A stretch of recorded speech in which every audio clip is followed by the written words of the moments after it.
Hi, I'm Dwayne Brown. Tonight on KPBS Evening Edition, some federal workers will get an advance on their back pay. And transit workers go on strike in the San Francisco Bay Area, leaving thousands of commuters scrambling to find another way to work.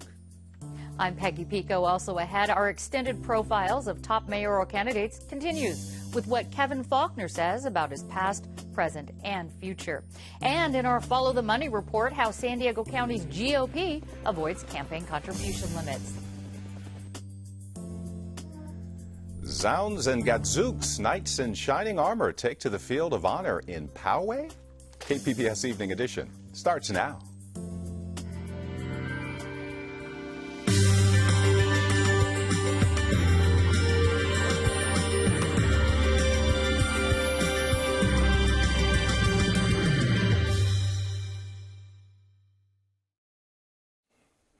Hi, good evening. Thanks for joining us. 400,000 San Francisco Bay Area commuters had to find another way to work this morning. For the second time in 4 months, BART workers went on strike. Bob McCall with the Associated Press has the story. What do we want? Contract. When do we want it? Now. It's the second transit strike in 4 months, and commuters in the San Francisco Bay Area have had it. And I don't understand why they're holding a lot of hardworking people hostage. Unions representing train operators, ticket takers, and other workers went on strike overnight against BART, the largest transit system in Northern California. We're not doing this to be greedy. We're looking for a good, fair contract, and unfortunately, management hasn't given it to us. People were lined up well before 5 a.m. for charter buses BART was running into San Francisco. I just wish that this could all be over. We could be back to our regular commute, doing our thing, and just life as it has been. This is difficult. Traffic at the San Francisco-Oakland Bay Bridge toll plaza into San Francisco was backed up for miles. We want to solve this as soon as possible. We are not suffering just for us, but the whole community is suffering. The whole Bay Area is suffering. The strike came after a marathon negotiating session with federal mediators. July's walkout lasted for 4 days. Bob McCall, Associated Press. Looks like some furloughed federal workers will get a little back pay a little sooner than others. The Social Security Administration is giving workers an advance. Employees can expect their checks on Tuesday or Wednesday, 2 days before the next scheduled payday. No other agencies, federal agencies, have said if they will also be advancing back pay. The Navy's tuition assistance program is back running again. It was stopped during the government shutdown. Tuition breaks will be available for any upcoming or previously approved courses. The Navy says tuition breaks must be approved before classes begin, so sailors who applied for assistance and began classes during the shutdown without getting approval will not be eligible for reimbursement. Former San Diego Mayor Bob Filner will report to jail on Sunday. He will be booked on a felony charge of false imprisonment and 2 misdemeanor counts of battery. Then he'll be released. His plea deal with the state means no jail or prison time, but 3 years probation and 3 months of home confinement. Filner resigned from office in late August over claims of sexual harassment by several women. He's also barred from running for any public office again.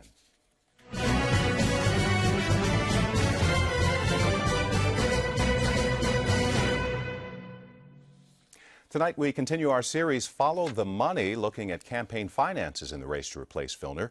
Peggy Pico takes a look at the role of political parties in the mayor's race.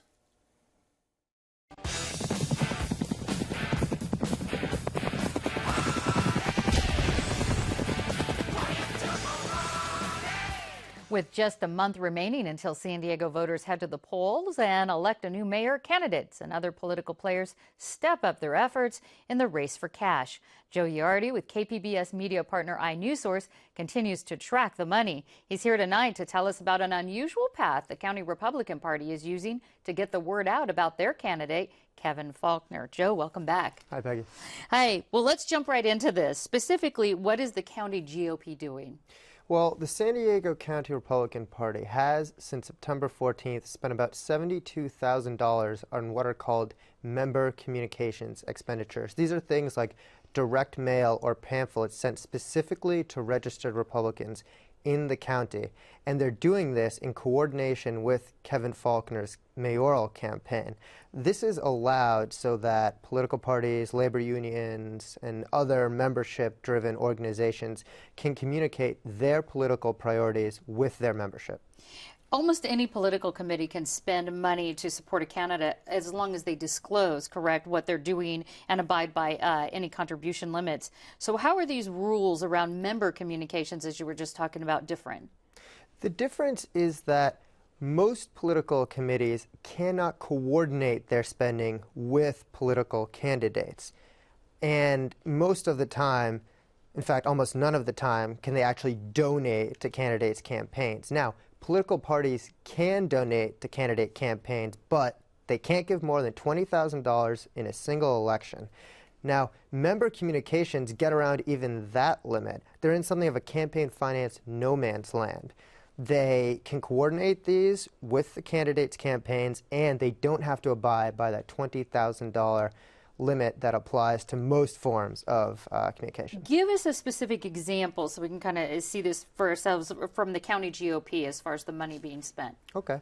Well, in addition to that $72,000 that they've spent so far on these member communications, they've also spent about $2,400 on in-kind contributions. Now, some portion of those are coordinated with Kevin Faulconer's campaign, but the thing is, because they reach a more broad general audience besides just registered Republicans, those count towards that $20,000 limit. Okay, so this seems like it's sort of a way to avoid limits on coordinated messaging and with campaigns. What are some of the other reasons the county GOP would engage in this particular type of messaging? Well, I spoke with Tony Kraverick, the chairman of the San Diego County Republican Party, and I asked him this question, and he said there are three big reasons to do it. The first is that this is going to be a low turnout election. That's going to mean that whichever side brings out the most of their voters is probably going to win this thing. So these member communications are a way to get the word out to registered Republicans to show up and vote. That's number one. Number two is that the endorsement of the San Diego GOP carries a lot of weight with registered Republicans, and they want to make sure that every registered voter knows that Kevin Faulconer is the GOP-endorsed candidate. And finally, with the Republican Party of San Diego spending this much money to communicate just with their own members, that frees up the Faulconer campaign itself to spend more money focusing on getting independent and otherwise undecided voters over to their side. I see. What about the Democrats, though? Has their county organization spent money to promote David Alvarez in similar ways? Not in this specific way with member communications. However, about 2 weeks ago, they donated $20,000 in cash to David Alvarez's campaign. That's the maximum limit that I mentioned a couple of questions ago. Now, like I said, they haven't gotten started with these member communications yet, but there's still plenty of time to go in the race. Okay, well, I know you've got a lot more information on the money in the mayor's race online at kpbs.org/follow. Joe Uriarty with KPBS media partner iNewsSource. Thank you. Thank you. Peggy will continue our election coverage in a few minutes with an in-depth profile of candidate Kevin Faulconer. A memorial service will be held tomorrow in Tijuana for Sister Antonia Brenner, an American nun who spent more than 30 years living in one of Mexico's most violent prisons, ministering to the inmates there. 2 Mexican archbishops will lead the service in Tijuana's main cathedral, but before it begins, her body will be taken to the La Mesa prison for a final farewell from the inmates she called her children.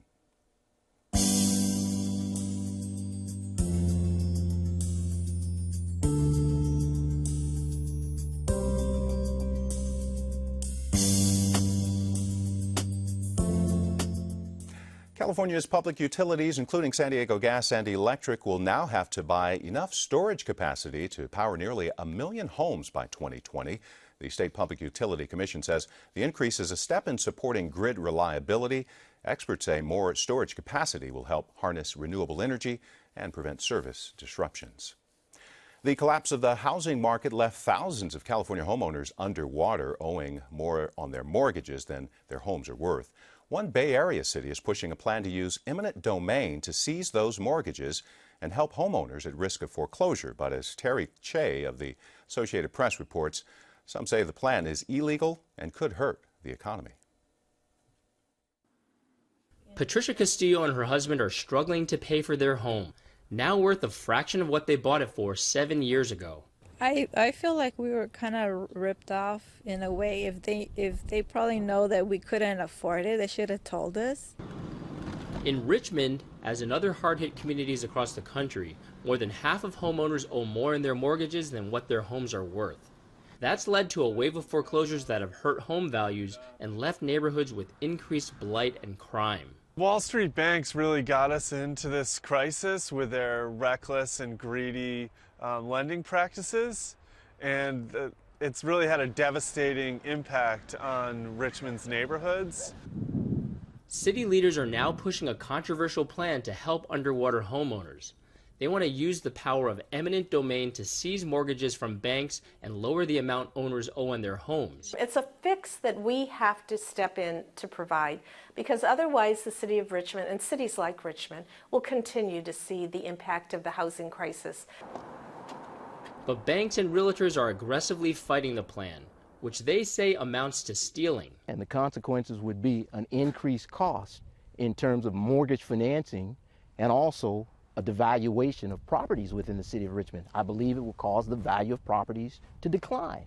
But Castillo believes the rescue plan is fair.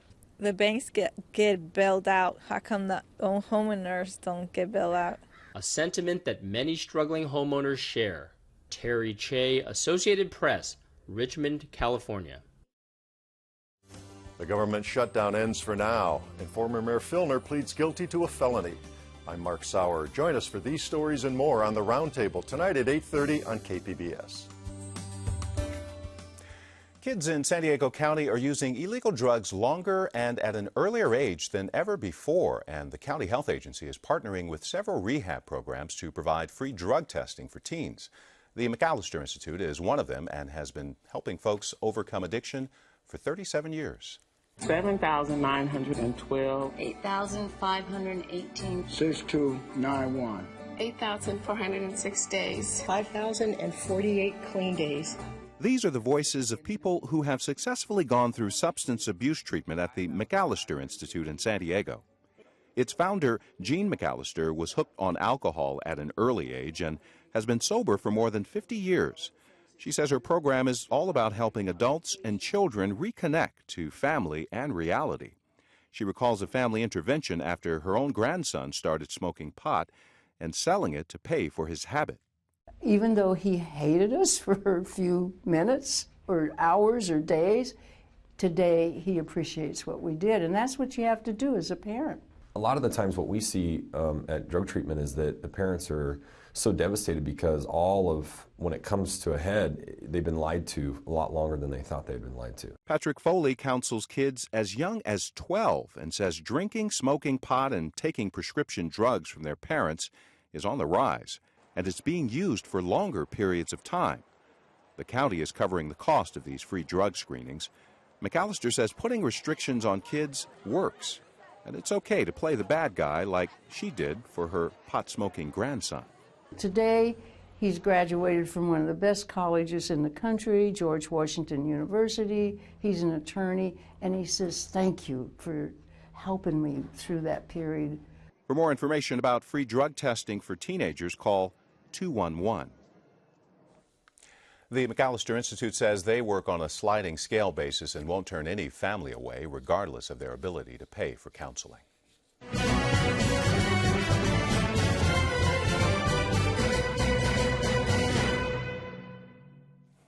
San Diegans will vote in a special election for mayor on November 19th, and Peggy Pico continues our in-depth profiles on the top candidates. KPBS reporter Claire Tregerser joins me with an in-depth profile of Kevin Faulconer, the only Republican running for mayor in this election. Claire, welcome back. Thank you. Now, you have learned a lot about Faulconer's background and childhood, so give us some of the highlights. All right. Well, Faulconer was raised in Oxnard. His father was a deputy city manager, which means he actually spent a lot of evenings in the back of city council chambers because his mother was in night school earning 2 master's degrees and a PhD. And an interesting thing is actually both of his parents are Democrats, and so he became a Republican on his own when he was in college. And I talked to him. Here's what he had to say about it. Around San Diego State time, I decided, this is how I feel strongly about the issues that make sense for me, and particularly economic opportunity. Feel strongly about that now as a council member, ensuring that, I've spent my career on the city council saying we have to save the dollars so we can reinvest those in our neighborhoods, and also providing economic opportunity, job growth, and development. So, of course, he has stayed Republican all this time, Yes. and now he's the Republican Party's choice for mayor. Tell us about that endorsement. So I think that it was down between Kevin Faulconer and Carl DeMaio, who they sort of talked out of even getting into the mayor's race. I think Faulconer was maybe seen as a safer choice. One concern that people have had is that he's endorsed by the Republican Party. He's going to have to do whatever they tell him to do, basically. And I asked him about that, and here's what he said. I'm proud of my independence. I'm proud of standing up for what I believe is right. It's not about partisanship. It's about standing up and working with people to move issues forward. That's what I'm known for on the council. I'm not known as somebody who's a big grandstander, somebody who's, combative. Quite the opposite. Now, that being said, Kevin Faulconer has been described as beholden to big business and developers because they're funding a lot of his campaign. That's right. What does he say about that? Yeah, he has a history.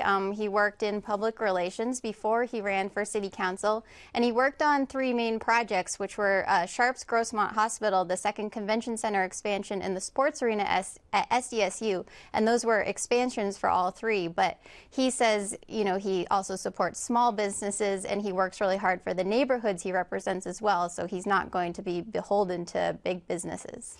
Now, you mentioned earlier that Faulconer isn't originally from San Diego. How did he get from Oxnard to where he is today? He said that he visited Mission Bay a lot as a kid because his aunt and uncle lived near San Diego, and he always loved it, always wanted to come back. So then he went to college at San Diego State University, and then he was living up in San Francisco, and he came down around the time of the Republican National Convention in San Diego, which was in 1996, and was basically looking for a job, networking. So here's what he said about that. I came back to get a job because I loved it. This is where I wanted to live. Particularly we were sitting here today on Mission Bay. This was some of my first impressions of San Diego. This is a special place. And I've loved this city, got married, raising my family here. And once I came back to San Diego, I got involved right away. So he worked in PR, then he ran for city council, and here he is now running for mayor. All righty. Well, I know you've got a lot more research on Kevin Faulconer that we don't have time to fit in here, so people can get your extended report on Monday, right? On Monday morning, Monday morning edition, and also on kpbs.org. Claire Tragerser, thanks so much for the update. Thank you. You can find all of our coverage online at kpbs.org/election. I'm Gwen Eiffel. On the next News Hour, Shields and Brooks analyze the roller coaster week that was in Washington. That's Friday on the PBS News Hour.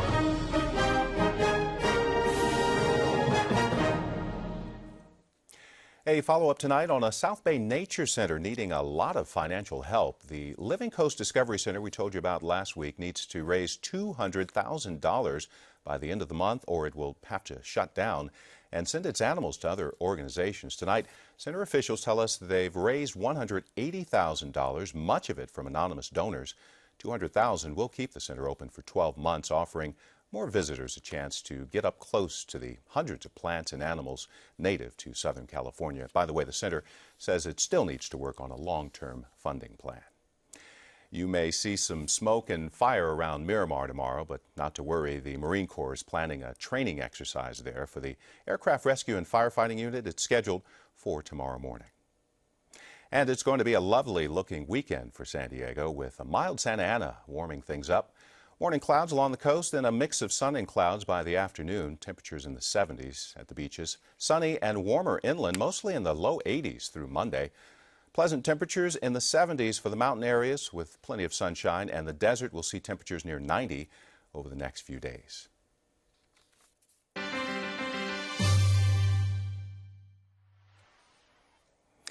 Dust off your armor and pick up your finest steed, because the Tournament of the Phoenix kicks off 3 days of jousting, equestrian display, and combat at the Poway Rodeo. KPBS arts reporter Beth Accomando shows us what it takes to be a modern-day knight.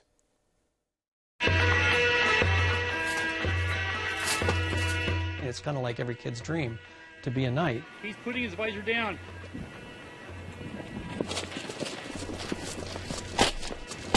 Our vision is pretty restricted. We only have about a half to 3/4 of an inch gap between the upper and lower side of the helmet. Obviously, our balance is affected because we've got 60 to 70 pounds of extra weight on us between the armor, the lance, which is about 6 pounds, a shield, which is another 5 or 6 pounds. So it's a big juggling act. Jeffrey Hedgecock has been jousting for a decade and making armor as a full-time profession for 25 years. Most of my armors start around 25 to 30,000 and go up from there. Typically, it's a minimum of about 6 months, sometimes a bit more, depending on the complexity of the armor. There's usually over 200 plates in an armor and several hundred rivets. Armors are a system. Every piece of an armor is designed to fulfill a specific function, and they all need to work together to do their job in protecting the wearer. So if you have pieces of armor from one century mixed with pieces of armor from another century, they might not necessarily do the best job of protecting their wearer as they could. The thing that struck me when I was in junior high school, which first turned me on to it, was the idea of the human form in steel. So if you want to think about that idea of a sculpture in steel, an artwork in steel, which was the human form, and the idea that it was all made of plates and moved on each other and the body could be inside it, that's really what started my fascination with armor. It's a hard thing to wrap a human body that's got to move in a rigid material. It's an unforgiving medium, and to be able to achieve it it's quite a challenge, and it's quite an accomplishment. The process begins with selecting a style of armor and creating a pattern to cut from steel. So I use different thicknesses of steel, and I trace the paper patterns out just with a typical felt marker, and then use what's called a Beverly shear, which is a shear that can cut many different types of curved items using the sheet metal that I use. Then Hedgecock will hammer them into shapes on various anvils. Then planish or smooth the surface. They'll end up having a finish very similar to this. Then move on to tempering the metal in a kiln to harden it for battle. And what that does is it tempers them. It brings the toughness back into the plate. It reduces the brittleness. This is hand-formed, heat-treated spring steel. It's called 1050 spring steel, and it's a steel that's very tough when it's heat-treated properly. It'll take a blow and deform and then spring back to where it started at. So it's a really tough material. It really makes great jousting armor. The process ends with Hedgecock polishing the pieces to a mirror-like shine for final assembly. But it's hard to make armor without wanting to put it to use. So Hedgecock learned to joust in 2003 after a visit to England. Now he runs his own tournament. The Tournament of the Phoenix is an international jousting and knightly combat tournament, which we've been holding since 2007. It's a 3-combat style tournament. Jousting is the #1 thing. We have 4 sessions of jousting through the weekend. We also have foot combat with poleaxes, where we stand on foot in full armor and beat each other to a specific number of blows. In addition to a good suit of armor, a modern knight needs a special kind of horse. We don't go after a specific breed of horse, but we look more at the type of the horse, whether it's athletic, whether it's energetic, whether it has the right mindset for the activity. That mindset requires the horse to have an affinity for charging at full gallop towards another horse where the rider is armed with an 11-foot pole trying to knock your rider off. Knights were the fighter pilots of the Middle Ages, and they needed to not only be able to defend themselves, but to attack the other guy. If you're lying on your back in a pile of mud, you're not going to be very effective, so you need equipment that's light enough where you can move in it, light enough where you can do your job. If it's too heavy, it's useless. This weekend, Hedgecock's job will be to face 5 competitors from around the globe for the prize of the Gilded Phoenix. He'll also be upholding his knight's motto, honor only among equals. Beth Accomando, KPBS News. Let's recap some of tonight's top stories. Bay Area rapid transit workers are on strike for the second time since July. The walkout scrambled the morning commute for thousands of workers who had to find another way to the office. The union and management have agreed on many key issues, including raises, health care, and pensions. The sticking point, a package of work rules about scheduling overtime and how paychecks get delivered. Some federal workers will get an advance on some of their back pay from the government shutdown. Most are having to wait until their next paycheck, but the Social Security Administration will give employees part of their back pay before payday. And former San Diego Mayor Bob Filner will report to jail on Sunday. He will be booked on a felony charge of false imprisonment and 2 misdemeanor counts of battery. Then he'll be released. His plea deal with the state means no jail or prison time, but he will serve time in home confinement as well as 3 years probation, and he can never run for office again. His formal sentencing will be on December 9th. Of course, you can find tonight's stories and download the KPBS app all on our website, kpbs.org/evening edition.